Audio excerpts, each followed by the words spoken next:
Hello and welcome back to Chronicles from a Caribbean Cubicle podcast. This is Francis Wade, and here's an article I wrote for the Jamaica Gleaner. It's entitled, Why Your Kids Shouldn't Migrate But Stay to Run Your Business. If you own a company, should you encourage your children to one day take an ownership position?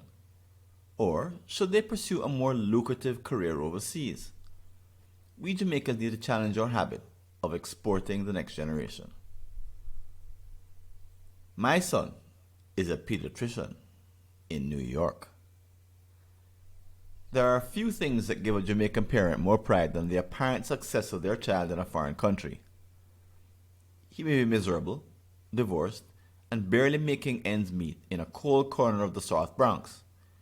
But these dull facts are disregarded in the telling of the tale. His parents could even own a profitable business in a small town, the sole supplier of an essential good or service. Their life may be comfortable. They live well below their means as they navigate a world they understand. When the son complains about his life, they tell him to stay put. Things are far worse back home. But are they? I lived on both sides of the equation, 21 years in the USA, returning 15 years ago. I met scores of Jamaicans overseas trapped in jobs or neighborhoods they hated. They longed to return to what they knew, but couldn't. Few re-migrate from Canada, the UK, or America, even after the environment becomes hostile.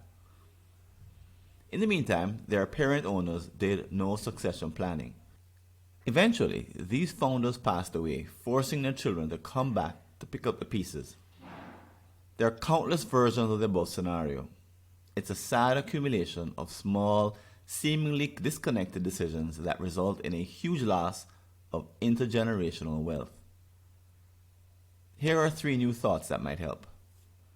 Number 1, don't overestimate what you have here. In error, we Jamaicans often think we are special, facing problems that no one in the rest of the world has. For example, someone who struggled to start their own business believes that if they had only been born in America, they would have had an easier path to success. As such, they encourage their children to migrate to a life with fewer obstacles. Unfortunately, they don't realize the advantage they already have. Their company has figured out how to succeed and is now a big and growing fish in a small pond. This advantage is hard to comprehend when viewed from home. But the global research is clear. Most wealthy families pass on material advantages from one generation to the next.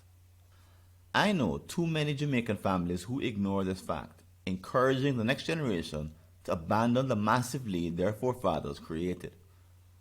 Sometimes it's due to shame, a belief that what is Jamaican or black cannot be good.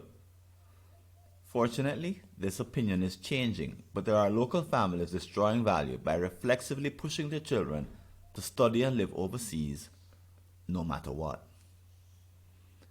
Number 2, don't overestimate the challenge of starting over. I've spoken to a few Jamaicans before they migrate, and the overwhelming impression I have is that they equate a move to another country with one to a place like Montego Bay. In other words, they naively believe it won't be that hard to transition. Part of the problem are the falsehoods returning Jamaicans tell. With newly acquired accents, clothes, and pictures of cars, they defend their decision to migrate by exaggerating life in their new country. I did too.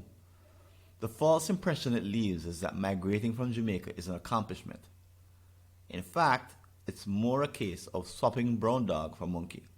To wit, most of us know several dogs, but have never seen a single monkey. The truth? When I lived in the US, most of the Jamaicans I met wished they could return, a majority that Trump and COVID-19 have probably increased. Why?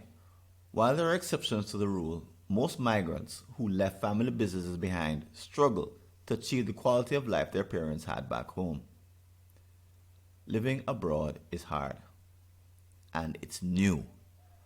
Research shows that the combination delays business success and in the case of a family-owned enterprise, permanently disrupts the transfer of wealth.